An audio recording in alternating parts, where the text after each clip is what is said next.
Bonsoir, chers frères, bonsoir, chers sœurs en Christ, du côté donc de Bagneux.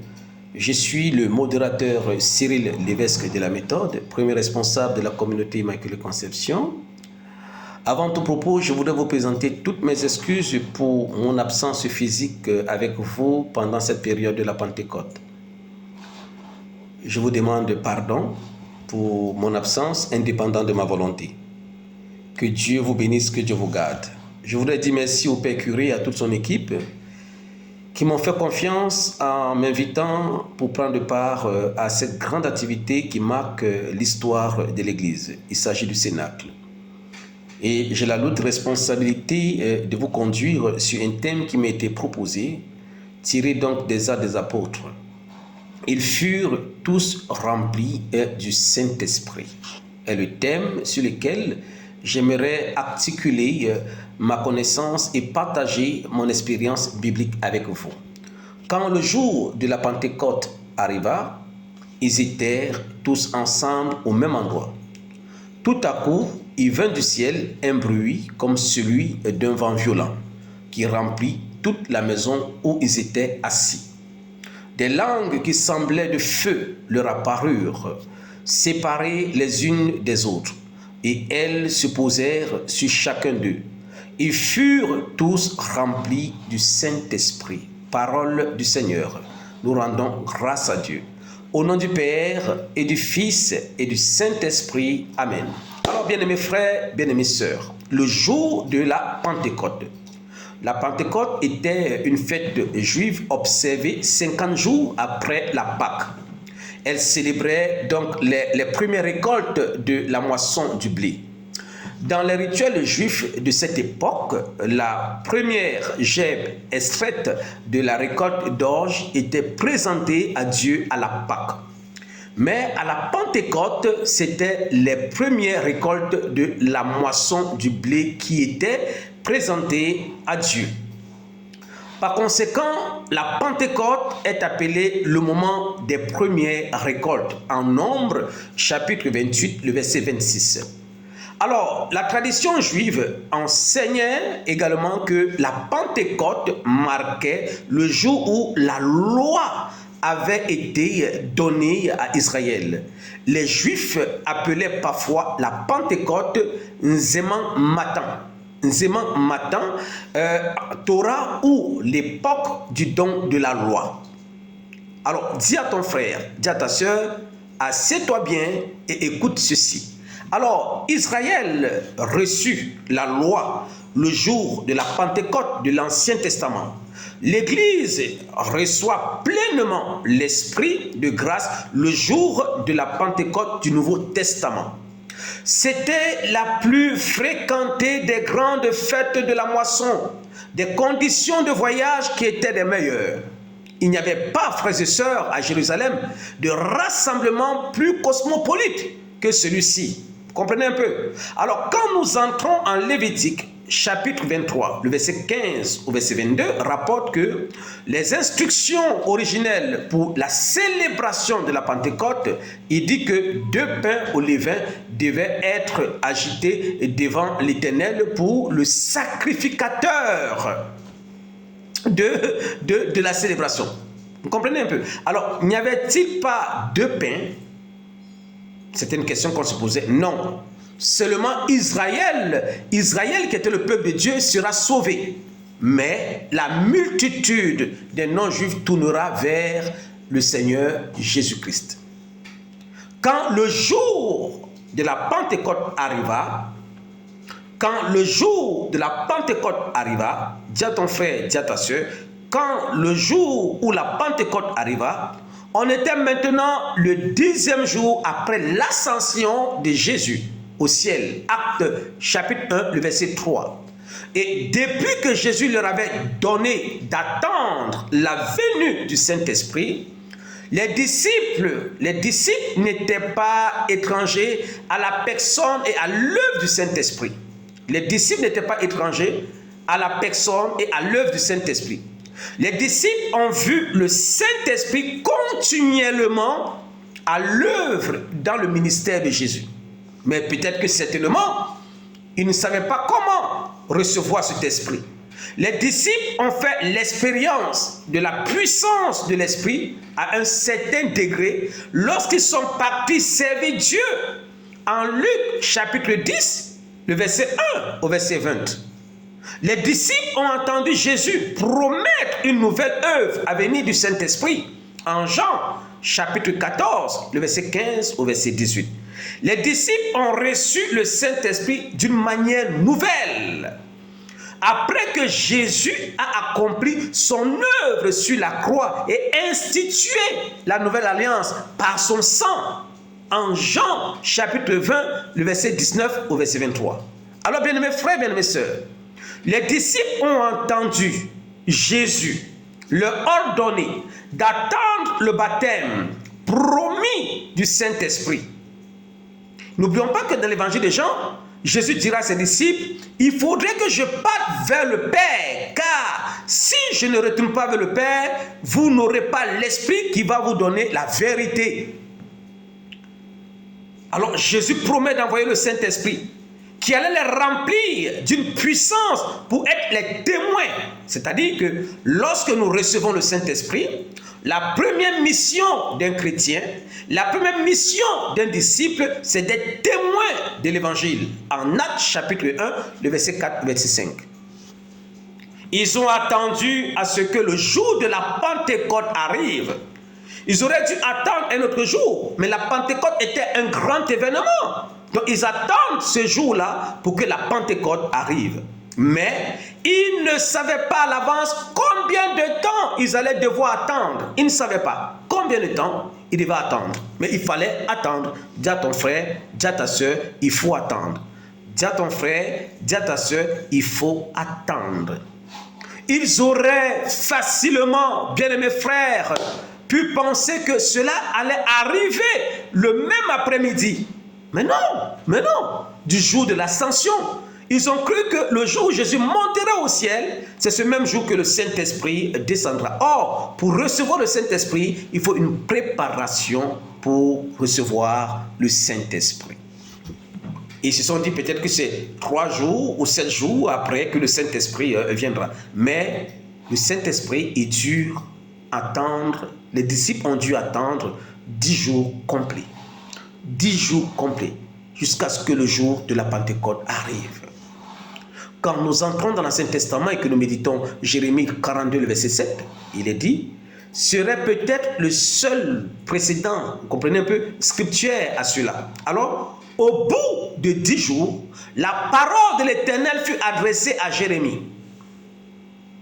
Au bout de 10 jours, la parole de l'Éternel fut adressée à Jérémie. Mais qui aurait pu présumer de cela? Personne. Dieu utilisa ce temps pour les briser et ensuite les édifier. Dieu va utiliser ce temps pour briser les disciples et les édifier. Nous pouvons nous imaginer combien leur patience, leur gentillesse et leur compassion furent mises à l'épreuve pendant cette période.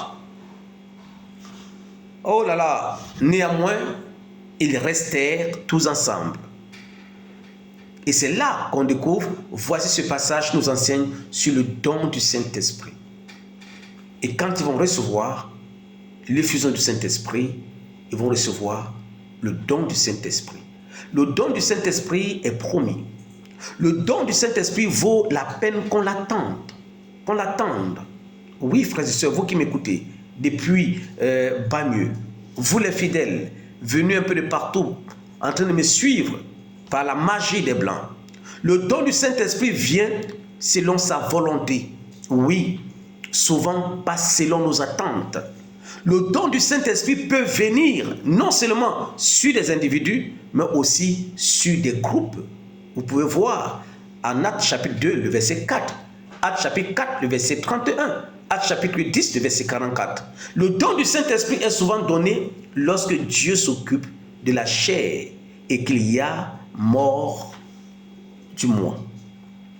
Voici ce que ce passage nous enseigne. N'enseigne pas sur le don du Saint-Esprit. Alors, bien-aimés frères, ils étaient tous ensemble au même endroit. Ils étaient, selon le texte quand je regarde, ils étaient tous ensemble au même endroit. Ceux qui étaient rassemblés n'étaient qu'un cœur.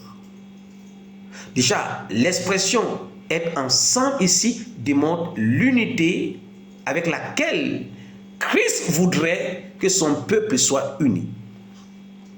Partageant le même amour pour Dieu, la même confiance en sa promesse et la même géographie. Alors, premier niveau de notre méditation pour ce temps de Cénacle, pour cette effusion du Saint-Esprit à la Pentecôte, la première chose que nous devons faire est ceci. Avant d'être remplis, nous devons préalablement reconnaître que nous sommes vides. Car le Saint-Esprit ne peut pas remplir un corps qui est déjà plein. Nous avons tous besoin d'être vides. Je vous donnerai l'exemple d'un verre d'eau. Je vais demander rapidement un verre d'eau puis de l'eau rapidement. Je vais montrer un peu l'exemple, comment nous devons être. Je vais donner un verre d'eau. Donne-moi un verre d'eau rapidement, s'il vous plaît, ou bien une bouteille d'eau rapidement.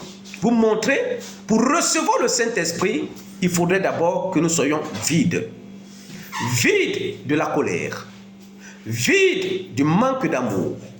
Vides de la déception.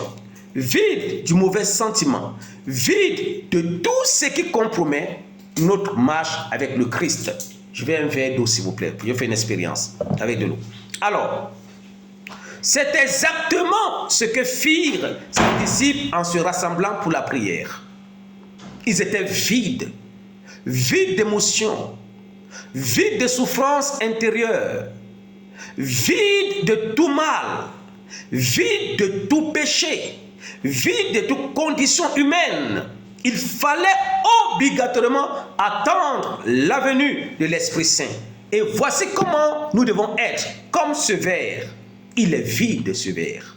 Et c'est ainsi que Dieu voulait que les disciples soient. Et c'est ainsi que Dieu veut que nous soyons ce soir avant d'être remplis par le Saint-Esprit. Et quand le Saint-Esprit viendra, il nous remplira de cette manière. Il entrera. Au fur et à mesure qu'il entre, il envahit notre corps, il envahit notre âme, il envahit notre esprit, il envahit toute l'existence physique de l'homme et nous débordons de grâce jusqu'à ce que l'eau coule. Voilà l'effusion du Saint-Esprit dans un corps vide et qui reçoit la grâce de Dieu. Si tu es content, tu acclames très fort le Seigneur. Qui veut être rempli du Saint-Esprit doit être vide. Qui veut être rempli du Saint-Esprit doit être vide. C'est exactement ce que les disciples firent, se vider. Oui, ils se sont vidés de l'intérieur en se rassemblant pour la prière. En se rassemblant pour la prière, dans l'obéissance, ils reconnaissent qu'ils n'avaient pas eux-mêmes les ressources nécessaires, bien-aimés frères, pour faire ce qu'ils pouvaient ou devaient faire. Ils devaient plutôt s'appuyer sur l'œuvre de Dieu. Et tout à coup, il vint du ciel un bruit. Dis à ton frère, tout à coup, il vint du ciel un bruit. L'association du bruit d'un vent violent, remplissant toute la maison, avec l'effusion du Saint-Esprit, est inhabituelle. C'est un mouvement inhabituel. Mais cela a probablement un lien avec le fait que dans les langues hébraïques et grecques, le mot pour esprit, comme dans Saint-Esprit, frères et sœurs, est le même mot pour souffle ou vent, tel que dans l'Ancien Testament. La Bible nous dit que entre le ciel et la terre planait le souffle de Dieu. Et souffle dit esprit, qui remplit. C'est aussi le cas en latin. Ici, le bruit venait du ciel. C'était le bruit du Saint-Esprit en train d'être répandu dans les disciples. Oui, le bruit de ce vent violent devait sûrement faire penser à chacun de ces hommes et les femmes qui connaissaient les Écritures hébraïques à cette époque-là, que c'était la présence du Saint-Esprit. Et vous verrez que dans Genèse, chapitre 1, le verset 1 à 2, c'est l'Esprit de Dieu en tant que souffle, vent de Dieu, qui souffla sur les eaux de la terre nouvellement créée. L'Europe a besoin d'un souffle nouveau. Le monde entier a besoin d'un souffle nouveau. Et les chrétiens ont besoin d'un souffle nouveau. Nous avons tous besoin de ce souffle nouveau pour une transformation intérieure et une transformation extérieure. Dieu veut nous habiter, mais il a besoin d'un corps capable de recevoir sa présence. En Genèse chapitre 2, le verset 7, c'est l'Esprit de Dieu en tant que souffle, vent de Dieu, frères et sœurs, que Dieu souffle la vie dans l'homme nouvellement créé. Dans Ézéchiel chapitre 37, verset 9 à 10, c'est l'Esprit de Dieu en tant que souffle, vent de Dieu, qui se mue dans les eaux desséchées d'Israël en leur redonnant vie et force. Frères, cette seule ligne en dit long sur la façon dont le Saint-Esprit se mue. Tout à coup, parfois, Dieu agit soudainement. Tout à coup, parfois, Dieu agit soudainement. Oui, un bruit, il était réel. Même s'il ne pouvait pas être touché, les oreilles l'ont entendu. Même si on ne pouvait pas le toucher, les oreilles l'ont entendu. Du ciel, il ne venait pas de la terre, il venait du ciel. Pas créé, ou manipulé, ou fabriqué. Non, il venait du ciel. Violent veut dire plein de force, doté d'une grande puissance. Mais ce qui est marquant, c'est que pendant donc ce cénacle, pendant l'effusion du Saint-Esprit, un fait surnaturel va se matérialiser. Des langues qui semblaient de feu leur apparurent, séparées les unes des autres, et elles se posaient sur chacun d'eux. Oh là là! Ces langues qui semblaient de feu, apparaissant sur chacun d'eux, étaient en sorte également inhabituelles. C'est du jamais vu. Mais cela devait être probablement lié à la prophétie de Jean-Baptiste selon laquelle Jésus vous baptisera du Saint-Esprit et du feu, à Matthieu chapitre 3, verset 11. Alors frères et sœurs dans le Seigneur, les langues de feu, la Bible dit que ceux qui étaient là ont entendu des disciples parler en d'autres langues. Les Libyens, la Pamphylie, toutes ces nations qui étaient réunies ont entendu les disciples parler en d'autres langues, le parler en langue, la glossolie, le dernier des dons que Dieu accorde aux disciples. Mais aujourd'hui, comment les gens utilisent-ils ce don précieux que Dieu nous a donné? Ribabababa, je ne sais pas ce que ça veut dire. Je ne suis pas contre le parler en langue. Nous parlons en langue pour édifier la communauté. Nous parlons en langue pour notre propre édification. Nous parlons en langue peut-être pour parler avec Dieu. Mais les langues, la langue nouvelle que nous recevons donc de l'effusion du Saint-Esprit, c'est la langue de l'amour, la langue de la paix, la langue de l'unité, la langue de l'entraide, la langue de la compassion, la langue de la gentillesse, la langue de la générosité. À quoi servirait donc le mystère de la langue si nous ne portons pas de l'amour à l'endroit de celui qui en a besoin? Nous sommes investis par le Saint-Esprit et le Saint-Esprit doit nous envoyer en mission. Ils furent tous remplis du Saint-Esprit. J'ai fait une petite catéchèse pour amener chacun d'entre vous à comprendre que nous sommes tous des canaux essentiels pour la manifestation de l'œuvre de Dieu sur la terre. Et quand le Saint-Esprit nous habite, le Saint-Esprit nous conduit. Le Saint-Esprit nous conduit. Et chacun doit laisser le Saint-Esprit le conduire à cette Pentecôte. Alors, rempli du Saint-Esprit, en un mot, c'est la transformation de notre vie. Nous quittons un corps inutile pour un corps important et essentiel. Le Saint-Esprit qui descend en nous, c'est la transformation de notre mentalité, la transformation de notre conscience, la transformation de notre optique, la transformation de notre milieu social, professionnel et familial, la transformation dans nos églises. Lorsque le Saint-Esprit entre en nous, il fait de nous des hommes de feu, des femmes de feu, des prédicateurs et prédicatrices de l'évangile. Nous devons porter la bonne nouvelle aux extrémités de la terre, car nous sommes remplis du Saint-Esprit, la transfiguration. La preuve en est que lorsque les apôtres sortent du cénacle, Le miracle s'accomplit. Le miracle de la belle porte du temple de Salomon. Le paralysé qui était couché, qui attendait beaucoup d'argent, qui attendait un soutien physique, financier. Mais les apôtres lui diront, on n'a ni or, ni argent, mais ce qu'on a, on te le donne. Au nom de Jésus, lève-toi et marche. Le Saint-Esprit doit nous donner la force de marcher sur le mal, de marcher sur la maladie, d'apporter la guérison à tous ceux qui nous tendent la main. Mais attention, lorsque nous sommes habités par le Saint-Esprit, dis à ton frère, dis à ta soeur, lorsque nous sommes habités par le Saint-Esprit, nous devons avoir une vie renouvelée par l'Esprit, une attitude renouvelée par l'Esprit, une conscience renouvelée par l'Esprit. Nous devons vivre comme des hommes justes et parfaits, des hommes qui ont pitié des ayants droit, des hommes qui rendent visite aux malades dans nos hôpitaux. On ne prend pas, on ne reçoit pas le Saint-Esprit pour dormir à la maison, mais pour aller œuvrer pour le Seigneur. Car l'œuvre du Saint-Esprit qui avait soufflé, Dieu avait soufflé son Église. Alors, l'image que je retiens donc de ce cénacle, c'est la réunification de toutes les nations autour du Christ. La tour de Babel réunifiée autour du Christ à ce cénacle. Nous sommes des hommes aujourd'hui capables de s'aimer l'évangile. Nous sommes les artisans de paix lorsqu'on reçoit le Saint-Esprit. Quand le Saint-Esprit descend dans notre vie, si nous étions prostitués, nous changeons de vie. Si le Saint-Esprit descend dans notre vie, si nous étions voleurs, bavards, brigands, le Saint-Esprit transforme notre vie. Alors, il fut tous remplis du Saint-Esprit.